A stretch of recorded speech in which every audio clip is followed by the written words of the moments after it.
Bonjour monsieur. J'entends que vous êtes le chef qui prépare Chef au tous restaurant ces La repas. Bûche. Vous vous appelez comment? Moi, c'est Guillaume Cartini. Et ça fait quelques mois que je suis chef du restaurant. Puis, donc on est un restaurant de cuisine québécoise, de spécialité québécoise revisitée.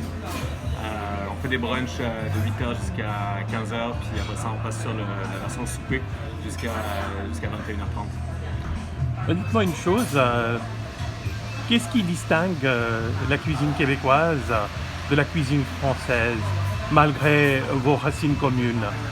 La différence entre la cuisine française et la cuisine québécoise, ça a été l'influence de l'Angleterre sur le continent.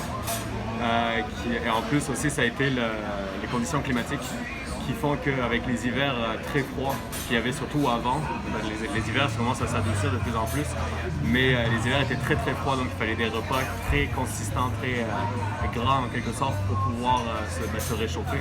C'est pour ça qu'on a beaucoup de porc ici, de la cuisine avec le porc, le bacon, le lard salé qui est beaucoup utilisé pour pouvoir générer les nutriments nécessaires pour ça. Puis bien sûr aussi le sucre avec le sirop d'érable qui a été un produit qui a été trouvé ici qui permet d'améliorer tout ça. C'est ça, c'est vraiment l'importance c'était pour se réchauffer vraiment, c'était pour des gros repas assez lourds pour pouvoir supporter l'hiver en quelque sorte.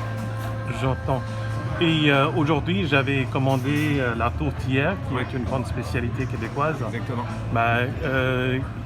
Quelle est la viande que vous mettez dedans? Alors nous, c'est une tourtière avec du bœuf, du porc et du cerf. Avec des patates, beaucoup d'épices.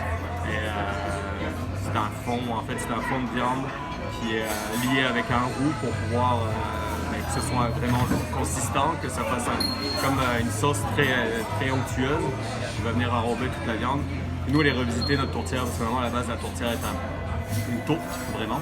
Nous, c'est juste l'appareil à tourtière avec une pâte feuilletée sur le dessus pour différencier un peu des autres. Je vous assure, elle était très savoureuse.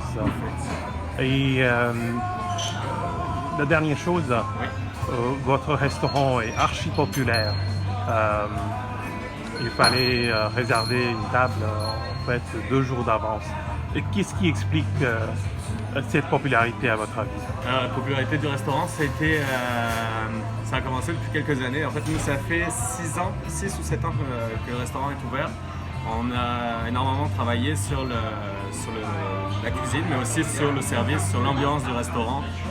Le fait d'avoir de la musique québécoise en tout temps, on attire beaucoup le touriste qui permet aussi de goûter à la cuisine québécoise dans une ambiance assez chaleureuse qui ressemble à une cabane à sucre qu'on peut rencontrer dans les endroits un peu plus reculés.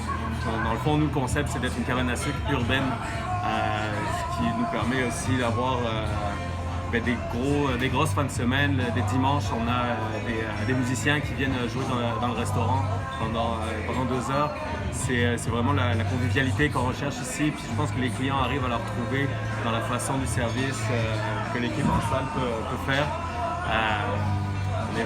On a travaillé tout ça pour être chaleureux, puis essayer de faire venir le monde. On essaie d'être une expérience dans le Québec, dans le sein du Vieux-Québec.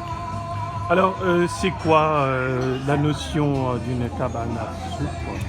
La cabane à sucre traditionnelle, c'est dans le fond, c'est les propriétaires d'érable, de forêt d'érable, qui font le sirop d'érable, qui ont une cabane à sucre à côté. Et c'est là où ils font des dégustations de repas tournés sur la spécialité québécoise aussi. Merci beaucoup. Merci à vous. Passez une très bonne journée. Bonne journée. Au revoir.